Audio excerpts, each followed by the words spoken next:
Hello, everyone, and welcome back to the PC Perspective Podcast. This is episode 719. It's being recorded on April 19, 2023. I'm Sebastian Peak. I'm Jeremy Hellstrom. I'm Josh Walrath. I'm Brett Van Sprumberg. See, we have so much energy tonight. We feel fresh. I mean, who wouldn't feel fresh at 10 o'clock at night, on a school night when you have to get up early in the morning and take your son to school? I mean, it's better than being beaten with a copper pipe, I suppose. That's true. And by the way, Copper Pipe, also a member of the podcast tonight. That's my city water entering directly into the office area. Hey, do you ground all your stuff to that? No, I have a spike buried out in the yard. Oh, okay. No. Sorry. I was going to say, I think copper pipe is one of your those pesky codes. When I first moved into this house, everything was grounded to the water pipe. But then an electrician came in and said, "Can't do that," and he disconnected it, and then he buried a copper thing or two. I don't know what he did. He did some stuff. It's like a 6-foot copper spike. Yeah, something. Yeah. Anyway, you can help support the site and podcast distribution by going to patreon.com/PCPer and become one of our elite patrons. One of us. And we want to thank a familiar name, Sir Bogative, Fabrication Labs. Thank you. We're shouting you out. And Kevin Get T. a personalized message. Oh, really? Do you know what's better than a 6-foot copper spike into the ground? It's that the Earth is an infinite electron sink. Our modern life wouldn't be able to exist as it does if it weren't for grounding that the Earth so generously provides. You'd think that eventually it would fill up with electrons, but that's not how the universe works. It's infinite. It's infinite, Jerry. Infinite. That's it. You're grounded. Oh. Also, we need to thank PC Burnout. Who also... PC Rub Out? No, we're not going to go there. No. I'm sorry. No, it's the old game. No, it's an Eraserhead. You've got to rub out all the mistakes in your life. And you know what? Unfortunately, I take a larger eraser than I have available to me. So many mistakes, so much life. So many erasers. If only. Beautiful. All right. Okay.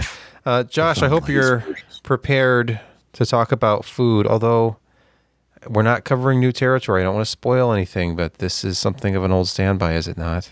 So it's an old standby, but it's a mistake. So I ordered the Naughty. The Naughty is kind of a favorite. It's got jalapenos, chipotle ketchup, cheese, double patties. They forgot the jalapenos and the ketchup. So it was essentially just a bacon cheeseburger with nothing else on it. So I had to go ahead and actually use the veggies that they provided just to kind of liven things up. Put a little ketchup, mustard on there, and it was, it's a really solid cheeseburger. Sometimes you just need a cheeseburger, and that's what I got. That's what fate gave me. I asked for a Naughty, and I got a double cheeseburger. So is it a win? Is it a loss? Is it a draw? I don't know, but it was unexpected. It's certainly ground. And yeah. It seems they kind of cooked it a little bit more than usual. It looked well done. A little well done, but crispy. Inside was still pretty juicy. And so I had no problems there, but that outside was simplified. It was burger to its essence. Bacon cheeseburger delivered neat. We're going to move into news, and there's so many tasty, keeping on the sort of food topic, it's tasty little stories this week, like little rumors and all sorts of things. Like this one. Do they have cheese? I don't know. I saw this on Igor's lab, but here's a report from Tom's Hardware citing Igor among other sources, and something about the RTX 4070 falling to $549 due to an NVIDIA partner rebate. Now, I know Igor was talking about this $50 rebate that's being passed on to customers because NVIDIA is apparently incenting their partners with this, a discount of some kind. Is this a little early to be talking about discounting a brand new product? I would assume this is selling fairly well because it's the cheapest 40 series card we've had so far. But apparently it's selling okay, but not particularly well. I forget where it was. but someone had mentioned that Micro Center near them had something like 200 pieces in store, and they sold like 5 the first day. So My God, we've won against the miners. Yeah, no, I mean, it was, this is, previous generations, even before all the mining, a new card would come out, you release it, 20 minutes, you would be lucky to get it on Newegg. Yeah. You'd see lines at Micro Center, Best Buy, any place that had them. They would quickly go out because previously they had such good value for performance in next generation features. And as Sebastian mentioned in his article, it's essentially the same performance as a slightly more expensive 3080, but you get 2 extra gigs of memory, but a smaller memory bus, and I mean, it pulls far less power at 200 watts than a 3080, but you don't get a whole lot more. And so, if you had a 2080, 2070, a 2060 Super, something like that, this is kind of a no-brainer buy. It's a nice upgrade. Is it a no-brainer? Is it? Because look at the 6800 XT, currently selling for as little as $539 on the same Newegg.com. This is fairly comparable to a 3080, roughly. Yeah. So in you many get cases, extra 4 gigs of memory and a full 256-bit bus. Yes, you do. Oh, here's some open box. No, it's $500. Whoa. Yeah, it's you gotta make a decision. I hope that's not do you mine. like AMD? Do you like adrenaline drivers? The 6950 has been a local favorite for a while. That's not much more expensive. No, it is not. No. The 6950. Let me search that. It was like $639 the last time I saw it. Yeah, no, it was nicely priced last show. Yeah, But I guess the question is, ooh, that is really do you close. want ray tracing or not? If you just want ray that tracing raster worth it? performance, look at that. Yeah. 650 XT, $649. Yeah. That's only $50 more. That's Micro Center pricing right there, by the way. 4070. yeah. For those of you who That's aren't the blessed Merc with too. one. The Merc is a good card. It's a little crowded right there, and that's good for consumers. I mean, Yeah. I'd kind of go, I don't know, I'd lean a little bit more towards a 4070 because one, it is going to be significantly cooler. Two, it's going to pull less power because the 6950 does pull some juice. It pulls a little bit of power, yeah. Not quite to the 7000 series level, but No, but it's still up there. And then you get DLSS 3, which Yeah. from everything I see, it works pretty well. yes. So it does look like it's last generation AMD that's putting on there's the price pressure, and AMD has dropped prices a little bit, or their partners have dropped prices a little bit in response to the 4070. And It almost looks like you got choices again. yeah, isn't that nice? Almost. Availability, choices. We'll get to that a little bit later price when we pressure- talk about our first partner review of Fair, the 4070, but But I do see, going back to the original thing, it would not shock me that within a month, if they were to have a month-long thing with that $50 off partner rebate, because these things are not moving, and Q2 is going to look kind of grim for NVIDIA and its partners in terms of shipping product and revenue, because this was really kind of supposed to move it. I mean, the 4090s, you can get them now. They're still super expensive, but you kind of expect that for the performance. The 4080, I think, is just a brain dead at 1200. That doesn't make any sense to me whatsoever. 47 Ti, your 4070 Ti, you're getting a little bit better.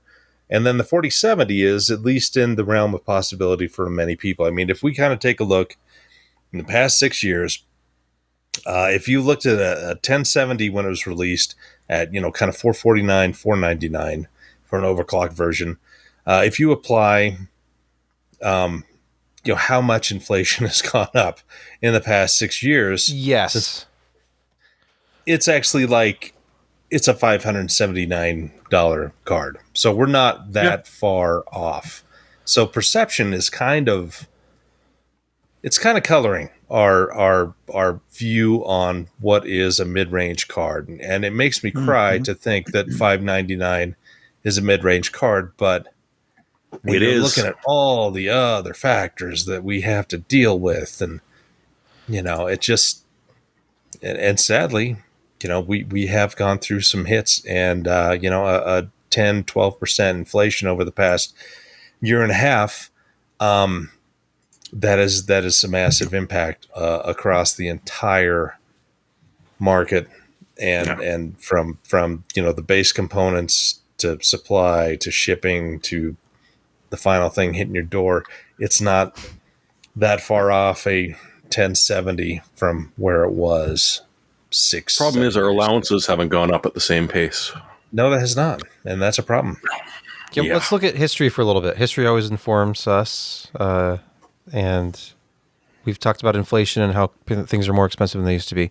I have a feeling that people forget even the recent past, because what do you remember about the 1080 launch, the GTX 1080? What do you think that launch price was? Do you remember? It was what, $559? Nope. Or $549? Nope. Or $599? Let's go to Ryan Shrout's review from May 17th, 2016. 8. So this is 7 years ago. And the launch price for the card. I'm looking. Dun, dun, dun, dun, $599. $599. And remember, this is back when there was a Founders Edition tax. The card he reviewed was $699. This was $700 for the 1080, not the 1080 Ti. That $599 was only for partner reference designs. There was a price drop a little bit later, taking this down to $499, and when they launched the 1080 Ti, that launched at $699, and they dropped the Founders tax, so that was the Founders Edition price. So NVIDIA did this a few years ago. They tried to charge $700 for a Founders Edition 1080, and pretty quickly dropped the price. $100. YouTube comment, Albandy said, the dies are smaller now. Well, that's true. But the cost of production from 16 nanometer TSMC at this time to their 4 nanometer is about 3 times as much. And that's just kind of raw figures. And that's not even really talking about how much the masks cost. I mean, there's like a 5-fold increase in how much the masks cost just by themselves. You're looking at price. Yes. Many millions. But anyway, go ahead. Yeah, it's that mid-range that's really gone up, because here we're looking at the 1080, which dropped to $499 at the 1080 Ti launch, but the 1070 was $349 and had been a constant price at $349. And then the 2000 series is what really angered people, because everything got expensive again. You went right back up to that Founders Edition 1080 launch price of $699 again. For the 2080, people looked at that and said it was the RTX tax. Like, we're paying for something we don't even want. And that was the same launch price for the Founders Edition 1080 in 2016. It's been like this for a little while. Like, the 30 series was actually, in retrospect, a pretty decent value compared to the 20 series, because the jump in performance was higher with the 30 series, where you had really like previous gen flagship level performance in like the 3070 area, and that was a $499. Yeah, because then the 3060 Ti I think was $399, but of course those were nonsense numbers, because it was never sold for that. Yeah, they still don't sell for that. No, the 3060 Ti was the number one card. When you looked at graphics cards on nicehash.com, it was the number one rated card forever. And you couldn't buy it. Oh, that was also when they started the Super tomfoolery. Oh, hey. Oh, that's right. This is a great transition. Oh, there you go. Thanks, because Jeremy. This one annoys me. Okay, our next story. MSI launches the GeForce RTX 3060 Ti Super 3X Supreme. But it's not. But it's not a Super. It's just Super 3X is their name. They shouldn't be allowed to do this. because it's But they confusing. did. And it's not a super, but it's like if you read this copy from MSI, it looks like NVIDIA launched a 3060 Ti Super. It depends. Yep. It depends where you put the comma in the sentence. You know what I'm Yeah, saying? exactly. That's why the comma is such a valuable thing. It is very valuable. And why they have left it completely out. Yeah. So if you remember, I think it was last year, we got a GDDR6X variant of the 3060 Ti. This is MSI doing a Supreme cooler, their ultra fancy big triple fan cooler version of the 3060 Ti GDDR6X. How much? Oh, I don't know. If you gotta ask, How much you got? Not that much. I've not tried to find this for sale anywhere. I'm just looking at the video cards story. It's kind of sad that the last EVGA card I bought was a 3060 Ti. You know what? I wonder if wasn't this is, that long ago. Asian markets only, because this link takes me to a Chinese language site. I kind of would have guessed that. Launching another 3060, doesn't that sort of poison the market for the down market 40 series cards that NVIDIA is supposed to be releasing at some point? Supposed to be. They're not going to do it until AMD does something, I bet. Because Who's the follower in this time around? is it still Intel? Is Intel creating the price pressure that's causing prices on these other GPUs to drop? Based on their sales number, I'd probably say no. But speaking of Intel, Yeah, next story. Intel says there's more performance to be had with its latest Game On Arc driver. You know, in theory, the A770 is at a teraflop type performance with a 3070 or a 3070 Ti. So in theory, they can extract quite a bit more performance out of it. And this is for the A750, the slower of the two cards. Yeah, I don't know where. So you can say there's quite a jump in between what they're doing there. And I think that, if you had less than $350 to spend, you could do a lot worse than either an A750 or an A770. I would preferably do a A770 from Intel because it's a really well-built board, 16 gigs, relatively fast. They constantly are updating their drivers. Yes. And they're squeezing more performance, better compatibility. I'm kind of curious what Proton 8 is going to do with their next gen. We'll talk about that too. We will. The A750 is currently selling for $249. That one keeps on getting mentioned. I've noticed. It's just remember they're on TSMC all the way through Celestial. 6. So yeah. Yep. So they have a very relatively equal process node to be on. They've recognized that TSMC is the way to go here if they want to be competitive performance-wise. Now it's just up to them to, as they're doing, optimize the software. No. And so that is a much better card than the RTX 3050, which shouldn't really be sold. And it is dead fish out here.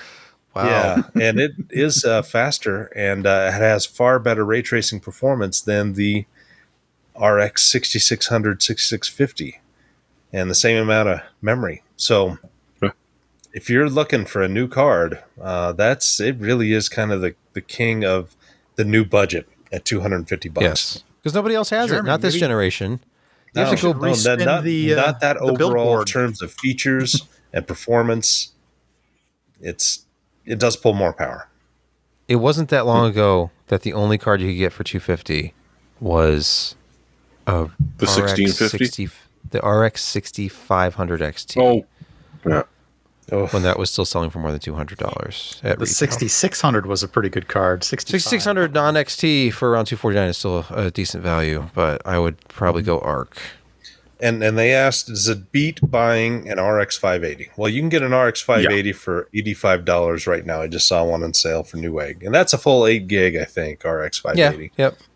But no, it's going to beat the crap out of an RX 580. That didn't age. Jump.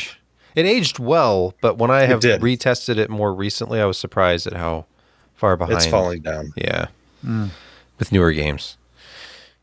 By the way, a way to extract performance out of your existing hardware is to overclock it, of course. And remember there was that drama about Afterburner where the developer had been kind of cut off and financially and wasn't developing anymore. Well, Afterburner finally gets an official update. It's at 4.6.5, and they've added support. Man, that last stable release, 4.64, was it really that old? 3 years old? 2019. Jeez. There were some betas, but okay, yeah. it was an odd time. But we have official support now for the RTX 40 series, the RX 7900 series. You could have gotten them with the beta before, but now it's official. So there's more support. Intel 13th gen. Yes! Overclock your iGPU from Afterburner. Oh, nice. Ryzen 7000 support. You know, if okay, to go on a tangent, if there's one good thing that came out of the whole ARC program and Raja getting in charge and doing things, is that now they have a consistent architecture across all of their leading edge products, as compared to previously when there was like 13 different architectures spread across mobile and desktop and all of that. It was awful. So yeah, now consistency is good. But back to the Afterburner. We don't need. I mean, that was it. It was just a new version finally. It's there. How nice. But you're right, Josh. I mean, I feel like the what saved ARC was the unification of the drivers, because they're obviously, regardless of what happens with discrete down the road, they might make some financial decision later about that. Who knows? Or maybe they'll support it for the next 100 years.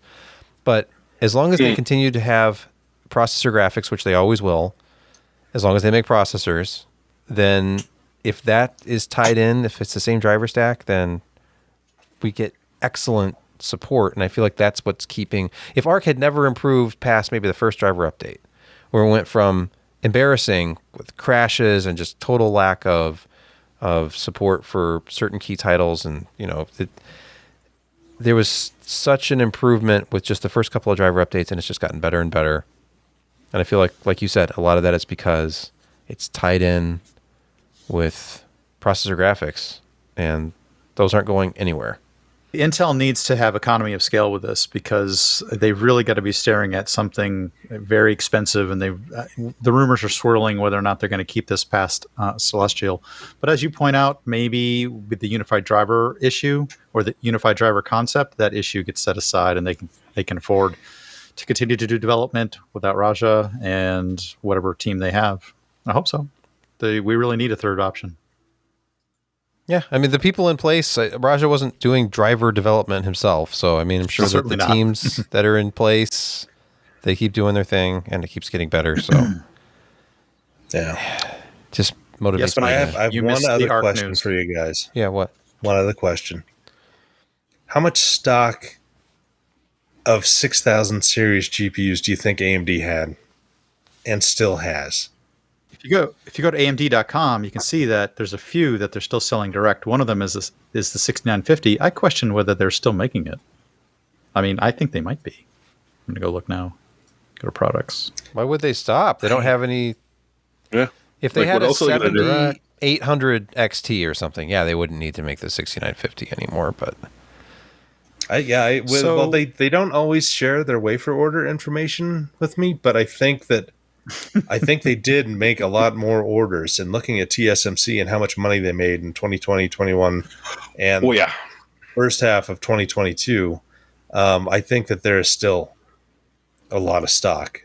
If you see the two that they're still selling, the 6750 and the 6950, I actually think that fills a hole to some degree in their availability stack right now. Right, obviously, that's what they're using in place of expanding the 7900 series or the 7000 series. They'll eventually have to have a 76, 77, 78.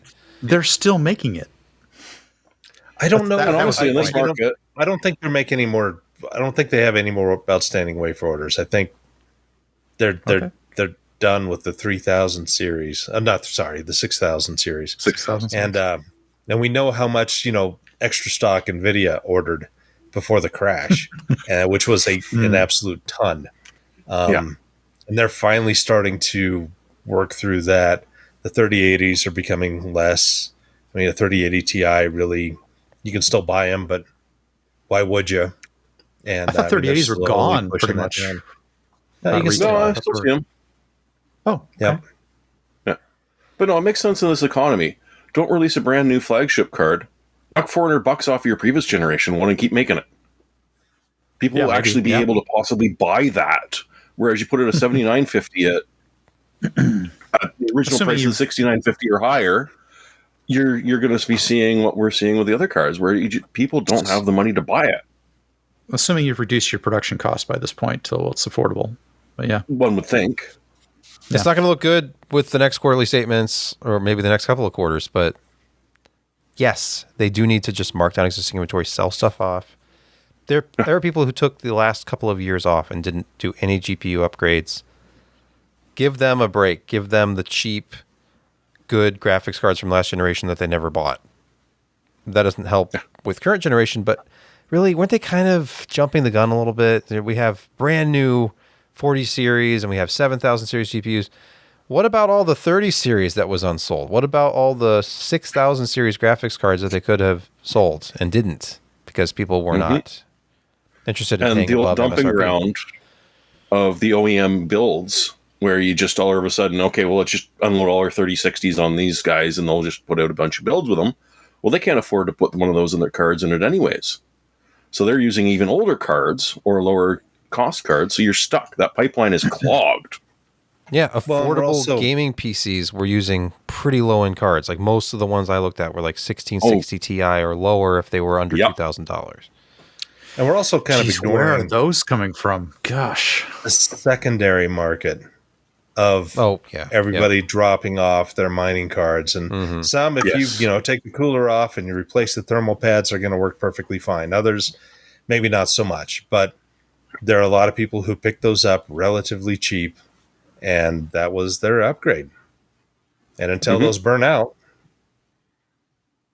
that's what they got.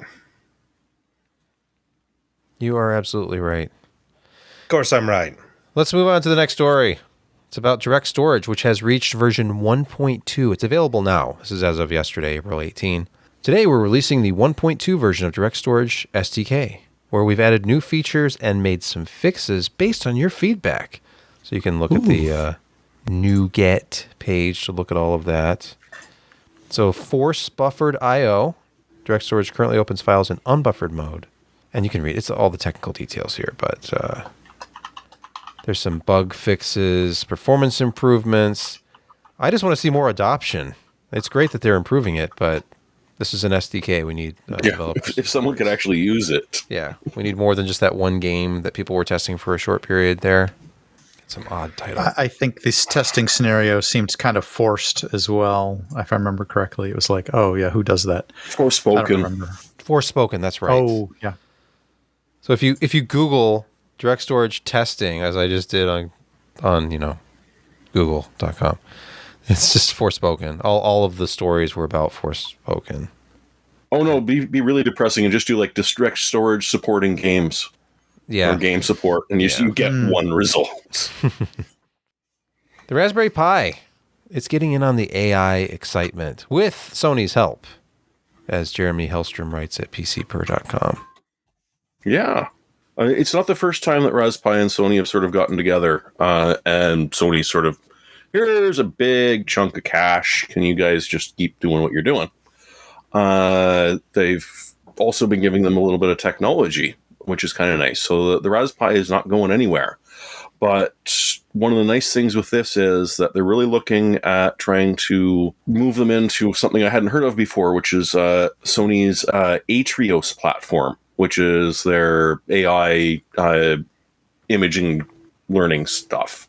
So you should be able to go beyond computer vision 2 and these sort of other vision-based AI applications that Raspberry Pi handles right now and make it a little more interesting and give you access to some more interesting visual sensors than just that Raspberry Pi camera, which I would be very surprised if it doesn't use the built-in port that comes on Raspberry Pis for that. But it would be very interesting to see what they can do with visual learning, because Raspberry Pis are just fun. I'm glad my brother got me one for Christmas, and I haven't been able to completely turn it into a smart camera to take pictures of my cat bringing in strange recycling pieces. But I'm working on it. I got to learn Python from scratch, and I'm busy learning PowerShell. But yeah, sort of getting this. Raspberry Pi has gone from a hobbyist thing to the quote was somewhere around 70% of what their sales go to are corporations. Yes. To go into devices, right? It will be a monitoring device in a factory line. It will be a security device. It will be anything like that. Or a server cluster. Or a server cluster, because it can do that. So seeing Sony just continuing to help them out, because they are still non-for-profit, Raspberry Pi. They're not in it for the money. They're in it to do what they can, regardless of how the prices have gone over the years. And it seems to be a big jump for them. Intel. Remember when they introduced that Bitcoin mining chip in 2022? Vaguely. After the market sort of crashed. And then they came out with this block scale. Well, okay, it's been discontinued. And there's no future generation planned. So that ASIC that was going to change things because it was so energy efficient, they've end-of-lifed the Intel Block Scale 1000 series ASIC. But they will continue to support their block scale customers. So customers? I don't know. You know, Okay. that Bored Ape Yacht Club guy. So we didn't cover that, but this is kind of same kind of realm. NFTs and a lot of the blockchain stuff. I mean, it's useful in ways, but it's like Web 2.0 from 1997. It just everybody threw money at it because the wealth was unimaginable that could come back from it, and then the crash. And if you got out of it quick enough, it was certainly true.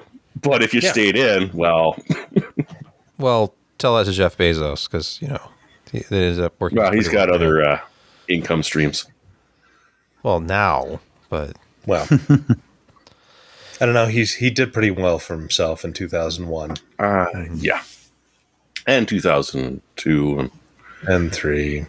This is... I can't believe this was still happening. Netflix. Yes, neither could I. Netflix. I can't believe that I missed a chance to order my last one and the first one at the same time. You haven't. If you remember Let's Netflix back in the day, you went online, you had a queue, you put things in it, you could reorder it, and when you would return one of your DVDs, you get another one sent out, sometimes even the same day. And they were still shipping out DVDs. I did not realize this. Yes, it's been 25 years. Yeah. And it's coming to an end. Not until later this September. year. September 29, so 2023, Jeremy- we'll send out the last red envelope. Yep. Jeremy, Quickster. got a chance still. And a I got Quickster. pissy. I got pissy because they wouldn't let me share with my mom anymore. Oh, Well, that's the streaming So service. I went into cancel culture mode and all that different. sort of thing. But Canceling a service because you actually- don't like it is different from cancel culture.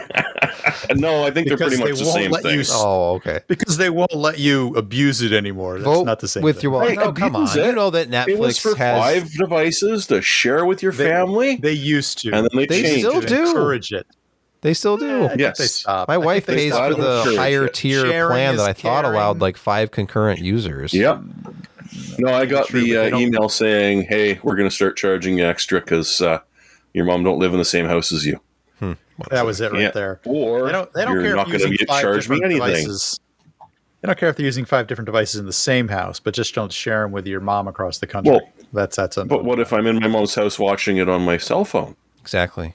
But all joking aside, this actually does kind of suck for some people. The Canadian Arctic has crap internet. If you are lucky, you can get satellite.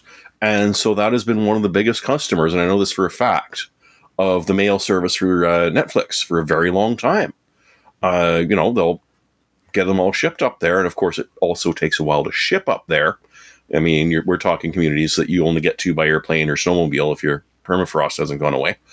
And so that's actually going to really suck for them up there, which is too bad. Yeah, the scale of Netflix actually is unfortunate because sending out DVDs was still a $100 million a year business, and they're shuttering it. Just to kind of let that sink in. It's just not good enough for them. Can't sustain it. Let me tell you, the last Blu-ray 4K ordered was Top Gun Maverick. And the difference in quality and audio with a disc is so much better than streaming. It's not even funny. So, but I bet you're glad you couldn't get it in Laserdisc. Yeah, not dead yet. Would have been better in Laserdisc, though, Josh. In that analog, it wasn't even digital audio. That? It was an analog audio on Laserdisc. Mm-hmm. Yep. Think about the old optical process for film audio until DTS, which was CD based. It was a CD that would sync with the video with the time codes. There was an optical track where you had next to the 35 millimeter a little waveform that would be read two optically. Squiggly lines. Yeah. Yep. That was your Dolby stereo. That was Dolby.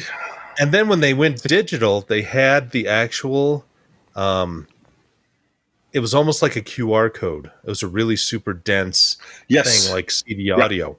And so that was in between the cog wheels on the film. So that's how they could add both the analog sound in there as well as the digital. Digital, because not every theater had upgraded. Yeah, for theaters that didn't have DTS equipment, which was still pretty rare until the 2000s. There were a lot, and it's not like they were going to ship out two different films. Yeah, exactly. Like the price on that would be ridiculous. No, you get one. Yeah, so they had to figure out a different way to get digital audio on that same 35 millimeter film while still supporting those who had the older audio version. Let's pause here for a word from our podcast sponsor.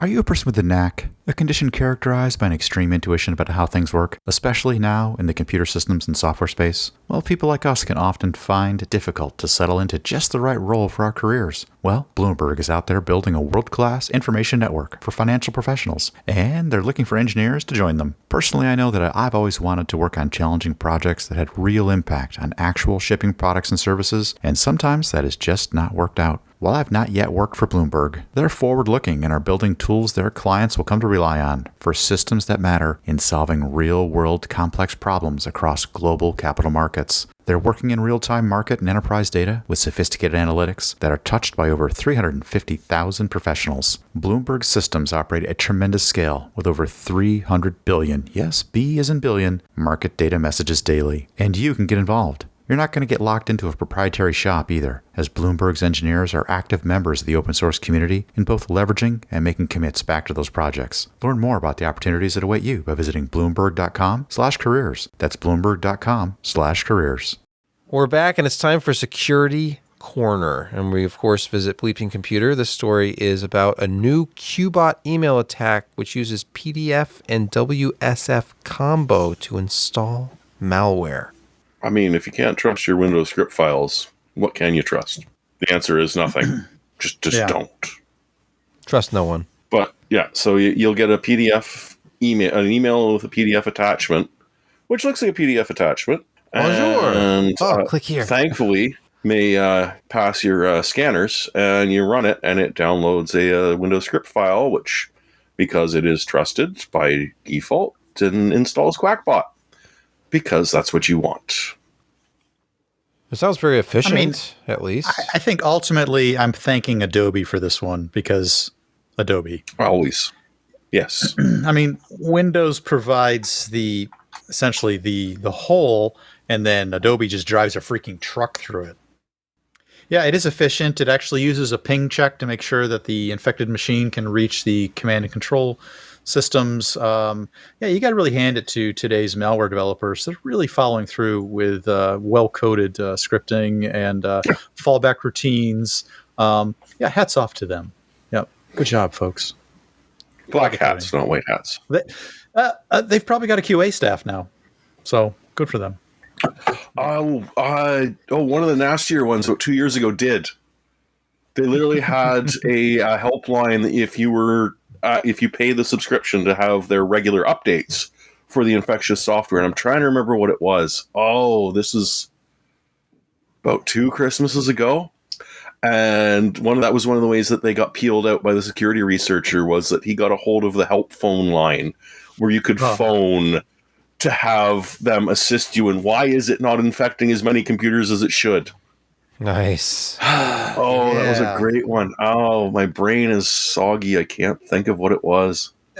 And the fallout of this particular one is, of course, it provides a gateway for the attackers to get onto your corporate network and then begin to encrypting and extracting money through typical encrypt to for ransomware. Oh, so sure. Enjoy. Yeah. Or don't. Or stop clicking on things, for God's sakes. Well, what are you supposed to do if you can't even open up a PDF attachment anymore? How are you supposed to get just work get done? them to send it in a real file. Like what? Because the text will read, can you please edit this PDF to have these things in it? Mm-hmm. Yeah. Yeah. All right, moving on to the next story in Security Corner. Google patches another actively exploited Chrome 0-day. Now, it's another week. It's another active 0-day. You got to keep your Chrome updated. Don't be lazy. Just update it. And this is this week's update, by the way. If your Chrome hasn't updated, you are vulnerable. I mean, you may think you just recently updated. You're wrong. Well, you might be right. Maybe, but no, you're wrong. It's probably there's a new update sitting there right now, but you got to restart your browser, true. And that's a pain. It is. It wants to close all those tabs. Right. Who makes bookmarks Google, anymore? You just have 100,000 tabs open.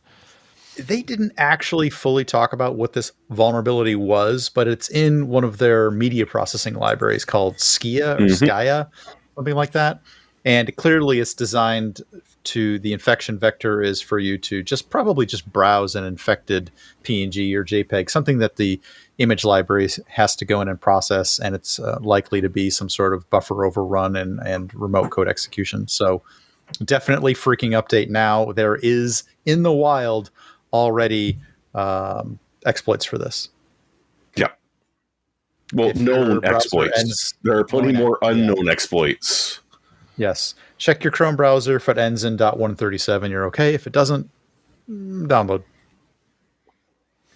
All right, let's quickly go through gaming quick hits, which grew significantly since I started working on the show notes. Mysteriously, I just added one thing. I think Brett added like 5. Proton 8.0 is here, and it brought the Steam Deck with it. Steam Deck fixes. Valve and Codeweavers have released the latest version of Proton, their compatibility software that allows Windows games to run on Linux-based operating systems. I don't know if you know this or not, but Proton is the key to Linux gaming. And maybe there's a little bit of a performance hit versus running native on Windows, but you don't have to run Windows, and you can run basically everything. Yeah. This is the magic behind the Steam Deck. It's what made it possible. And yet still people install Windows on their Steam Decks for some reason. Probably for emulation purposes. Well, to emulate Excel? Well, no, but I mean, you don't have to for some things, but apparently for others. I don't really know. I don't have a Steam Deck, and I have no use for one. None. Nope. It would just sit, collect dust. Well, you're a desktop user. You use a desktop when you use a computer, right? Or are you sitting on your couch with a laptop? I don't sit on the Excella out of New York going to wherever, Washington, D.C. Boston. So, yeah.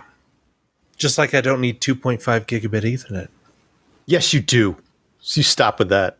From PC Gamer, a story about the former Halo Infinite creative lead, Joseph Staten, joining Netflix to head up an all-new AAA multi-platform game. I think part of the story here is that most of the Bungie/Halo senior staff has kind of left Microsoft.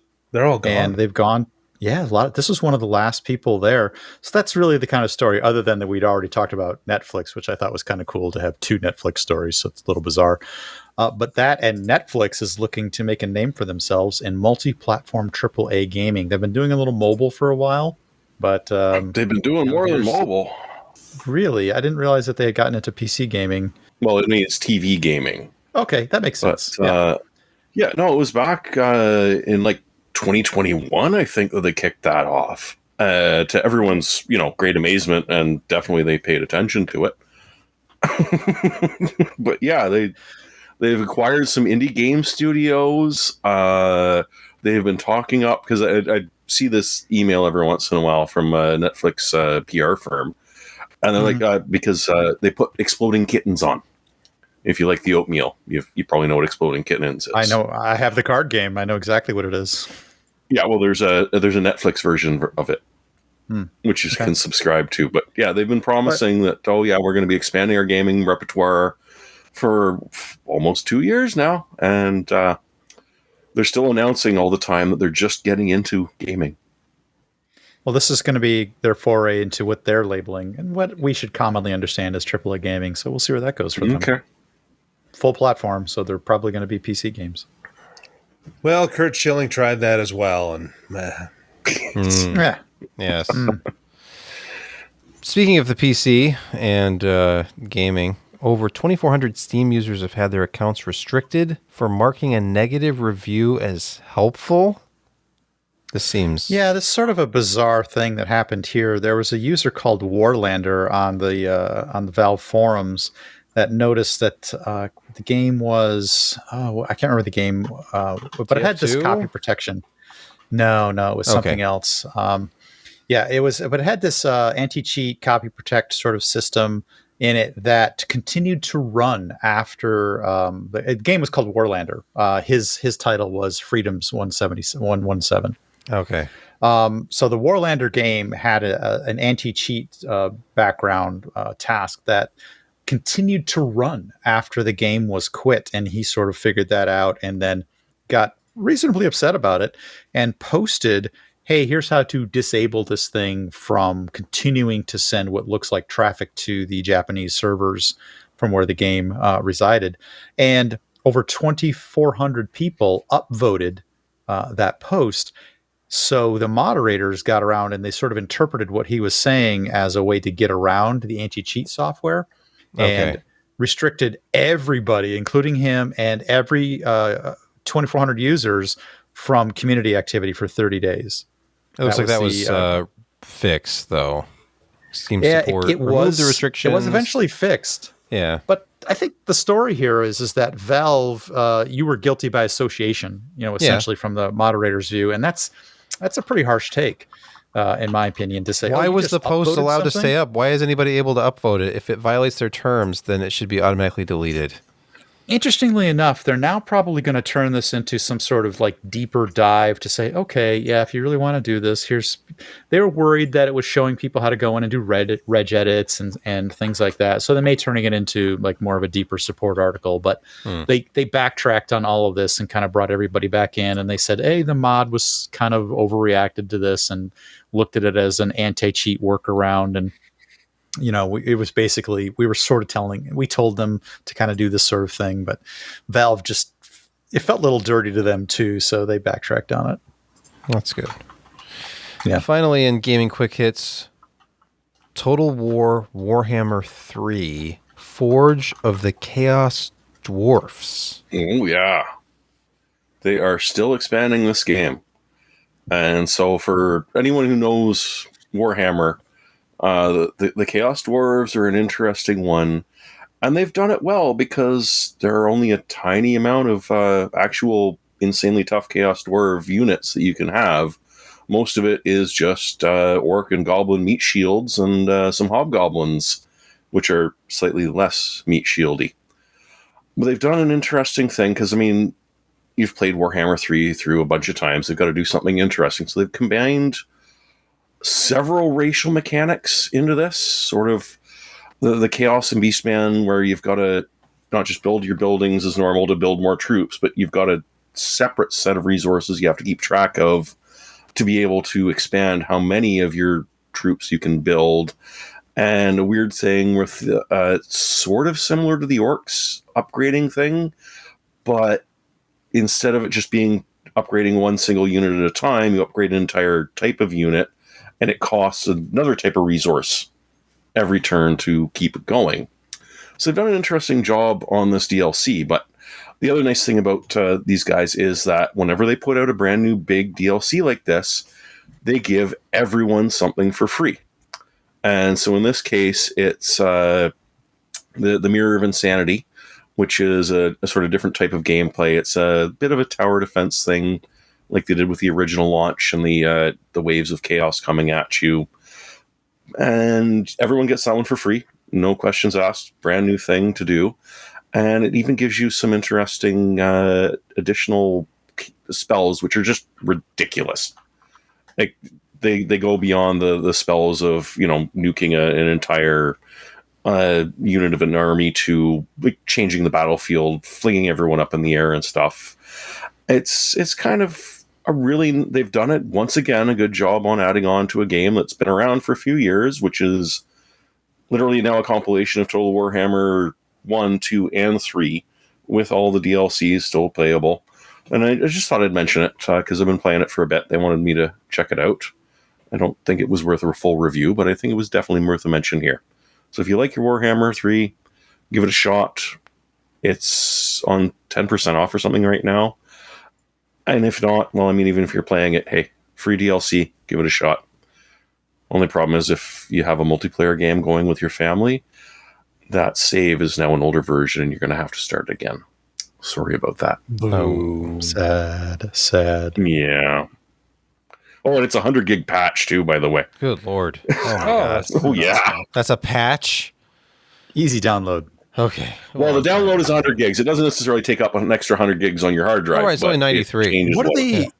How do the 78 Canadians or in the something. North Country? How do the Canadians in the North Country get a 100 gig download? By the way, that SneakerNet. Netflix closing down SneakerNet.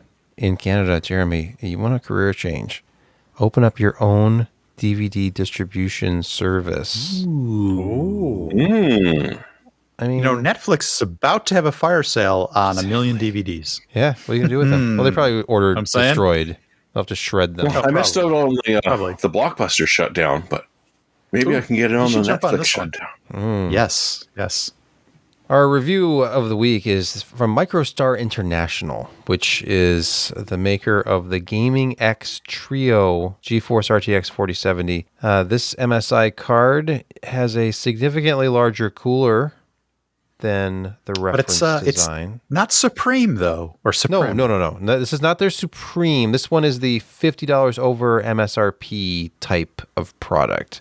So, you've got significantly more cooling potential. I mean, look how small the reference board is compared to the size of the cooler. It's almost double the size Nice of the board. looking card though. Yeah, it's a very nice looking card. Tasteful RGB implementation, I would say. Yeah. It's amazing how small that PCB is. It just is nuts. And it has the 12-volt high-power connector, so if you're looking for an add-in board that uses the 8-pin, this is not it. You'll have to use the adapter if you don't have a power supply. For audio listeners, it's a full-length three-fan card that looks like the card is really only half the length, if that. Of, well, right, the yeah. full card This is it's a very short PCB, but a very big cooler. Ridiculously big, one might say. It uses the Trifrozer 3 thermal design. Torx fan 5.0, copper base plate, core pipe, zero frozer, other terms. Check out the review at PCPer.com. Wait, are you saying that it's got super pipes? Well, it says it has core pipes, precision machine. Yeah, I don't think those pipes. I don't think that's a super pipe. Well, it says max. No. Max contact. So max pipe. Yeah, but no, it's core pipe. Crashed down. It's not super. It's not a super pipe. No. Josh, you're going to have to define super pipe at some point here. Well, podcast listeners from 10 or 12 years way ago know back. what he's talking about. Yes. You can still get the shirt, but You can. Can you? Okay. you can. Yes, you can. So the card, the Gaming X Trio 12G is the full name of this thing, is overclocked out of the box by actually quite a bit, 135 megahertz. And if you happen to run their software, the MSI Center software, there's an extreme performance profile you can load that takes it up another 15 for a full 150 megahertz clock. Now, I just tested it in its out-of-box state, which is a plus 135 megahertz. No overclock in the memory or anything. Same memory system. We're talking the exact same specs as a 4070. It's just with a faster GPU clock. And what does that mean? Well, here it is versus the Founders Edition. And it is. It's almost 100 megahertz faster across the board in this test. Now, of course, under load, NVIDIA GPUs just kind of do whatever they want. They have a mind of their own. At one point, these were almost identically clocked in this test. But the top speed of this MSI card ended up being 2835.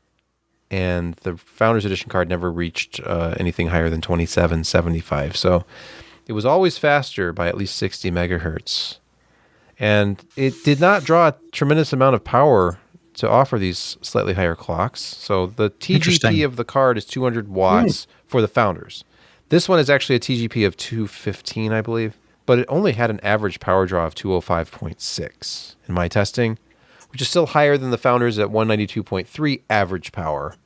Now, momentary power, at least with the PCAT hardware pass-through stuff that I have here, recorded 230.9 watts, which is very reasonable. This is an overclocked third-party card that's still max power well under 250 watts, so you do not need a peak power supply for this. You're saying that 12 to 15 watts got them 100 megahertz. Yeah, It's not that sounds fine, but I think pushing further than that, it becomes you get very little benefit other than increasing your power draw. But maybe you should have tried Afterburner. Well, it wasn't out yet. It wasn't out yet when I tested this. Okay, here's some results just to show you what that slight overclock can do and the big cooler and everything. Here's 3D Mark Speedway, and the average of 3 runs, it went up exactly 100 points over reference. So it's something. Now, what does that mean in games? Well, depending on the game, and I'm testing it very high, like this is 3440 by 1440 Ultra. So, I mean, you're not getting high frame rates anyway, but it took this F122 from 62 frames per second up to 64. It was actually almost 64.86. Yeah. It's 2.5 frames per second.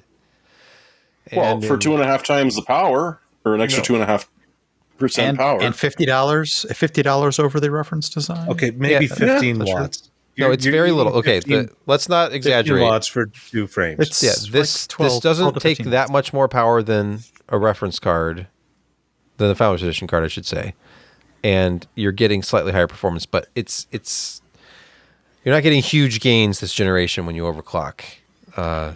So maybe they should have taken a little Beefcake 2000. Then it'd be all about the game. Beefcake. I'm gonna bulk up. Beefcake. I'm gonna bulk up. I can barely fit through the door. By the way, temperatures with this in a 20C room, 20 degrees Celsius, GPU temp under 60. Hotspot was 72.4. Memory was only 58. 58 for the memory. No, that's awesome. But here's the crazy thing. Since they spec these things at 95C to still run. Yep. And, look at your fan. Expected speeds. Now, that's nice. We commented on how small the PCB was versus how ridiculous the cooler size is. Well, what happens is that you don't have to spin up the fans at all. They never spun up past 900 RPM in my testing. That's silent, really. It was 890 range, and so you couldn't hear the card. I did not end up doing any sound testing because I would have to go to a passive CPU cooler to be able to measure under 900 RPM on the graphics card because my CPU cooler was too loud. It was drowning out the GPU. And this was during like max performance tests. Full load testing. I did a 10 amazing iteration loop of the Metro Exodus benchmark, and it never went above any of these numbers. Yep. So here you have it. I talk about pricing, kind of put that into context this generation. But there's the card with its tasteful RGB lighting. Anyway, that's the card for about 15 more watts. You get about 2 more FPS, depending on the game. You could get 10. I mean, it's like a low single digit, 1 to 3% better performance, depending on the title, and slightly higher power draw. And it's $649. Extra $50. It's $50 more because you're getting a huge cooler. I mean, I wish I could say, but the plus, how many overclocking people potential can of the really card get their is, hands on a Founders Edition? I mean, they're hard to come by. generally speaking, they're harder Yeah. to come by, yes. Can I get one from NVIDIA.com right now? Let's see, 4070. Let's see if I can buy one right now. It says, see all buying options. Is one of those buying options to buy direct right now? Yeah. Add to cart. So you can still buy a reference, a Founders Edition never card mind. from I'm NVIDIA. totally wrong. Interesting. This just reinforces your point, Josh, that they're not selling all that well, or you wouldn't be able to buy one of these. No. So I was wrong, but I was right. It's time for Picks of the Week. Josh, take it away. Me. Okay, so Corsair HS60 haptics. They're a really solid pair of headphones, and it's got the haptic amount, which, they've got two little motors in each one. And so when you get, some banging and whatnot, it'll actually do that. And interestingly enough, you turn those on and it enhances the bass effect pretty dramatically. And these things are $65. Really super good sound. It's a USB audio, so you don't need a sound card. Nice control, very comfortable. They've got some good heft to it, but not overwhelmingly so. Very nice to wear. I loved them until my wife borrowed them and ran her chair over the cord and destroyed the cord. Huh. So I she's can get wireless another only set now. for $65, but I don't know if I want my wife to, be able to touch them again. Mm-hmm.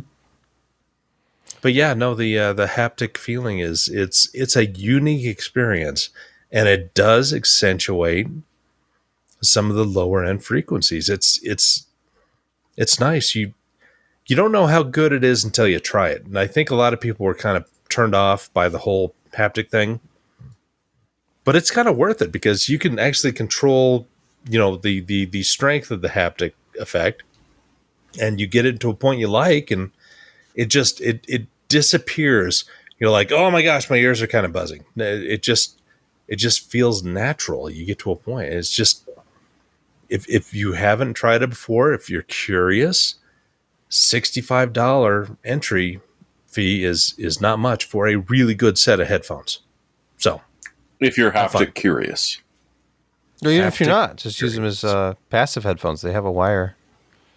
And David Saab said it isn't haptic, just different kind of speaker. No, it's actually got little weights in there, rotating weights, but that are unbalanced. Spinning. And so it Like controller feed, like motors, Yeah. and then like the little things that are going to vibrate. Yeah. Really? Oh, okay. but not as obnoxious as like in the Sony or the Xbox ones. It's a more subtle effect. So Wait, are they as it's aggressive nice. as the ridiculous motor in my Nexus 6 phone, which is still the loudest Probably not. vibration of all time? Probably not. No. It was pointless to ever put that in vibrate because it would buzz so loud on the table that everybody in the room knew that my phone was going off. They turned around and said,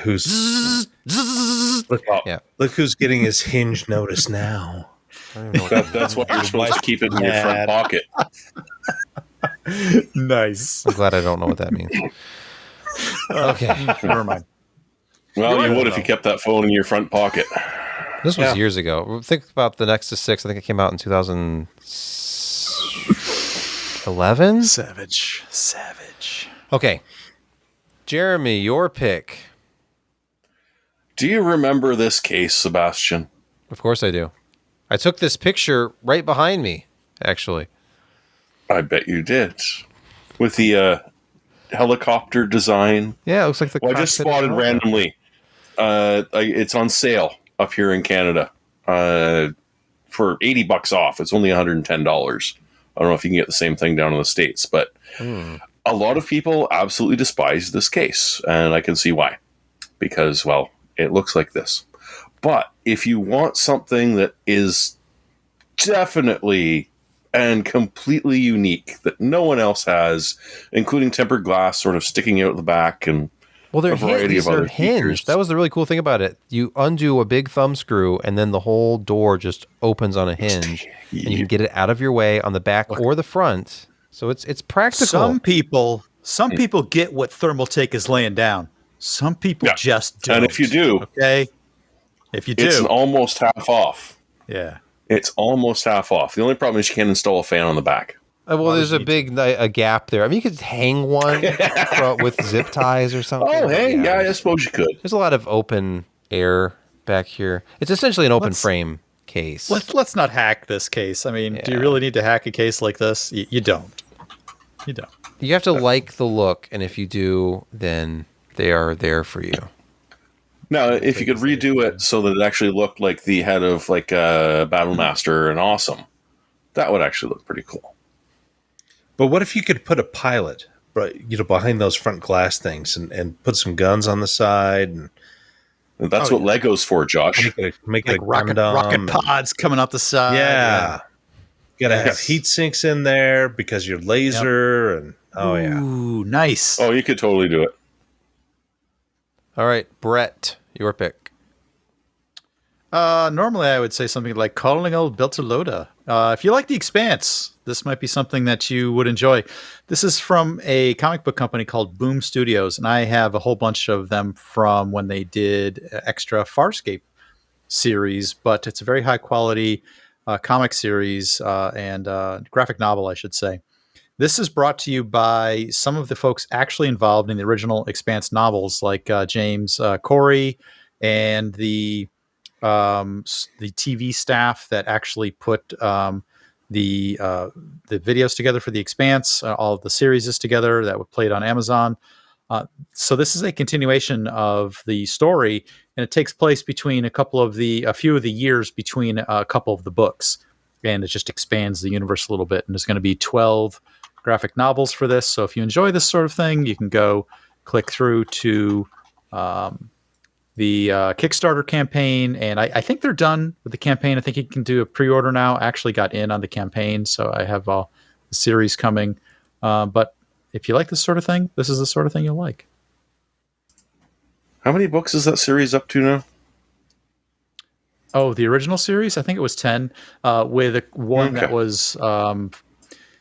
was kind of a web one only, where they finished the story of one of the characters that they sort of left behind. I forget what, I think it was maybe Humble Bundle, but they were doing another set of graphic novels, and it was pre-stories to all of the major characters. True, I've seen that. Yeah. And I keep meaning to pick up those novels, it's just that they never put them on sale, and that's $90 up here in Canada. But these are very, very high quality, and again, done by the original creators of the novels, and had a hand in the TV series, so they're likely to be fun and considered canon.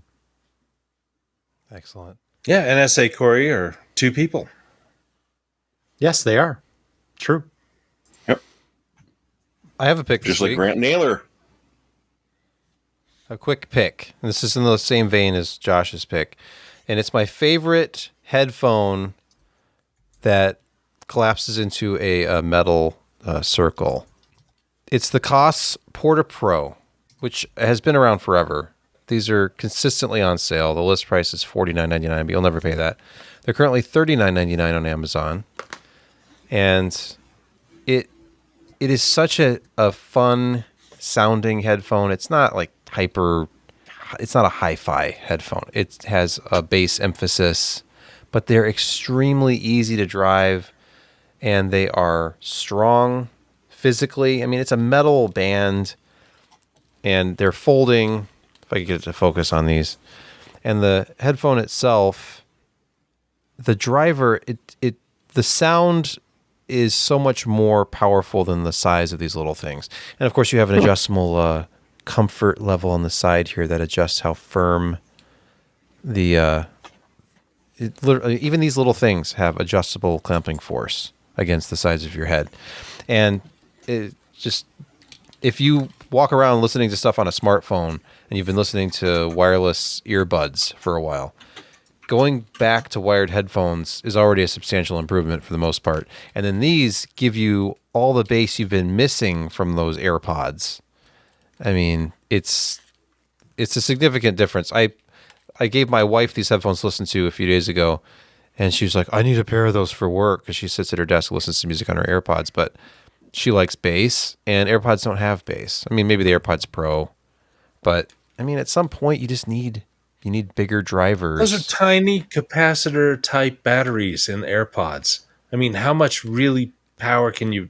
Yeah, how much dynamic power do you? What about the transients? Are you doubting Apple acoustic magic here? I'm not sure what you're going to say. Apparently they are.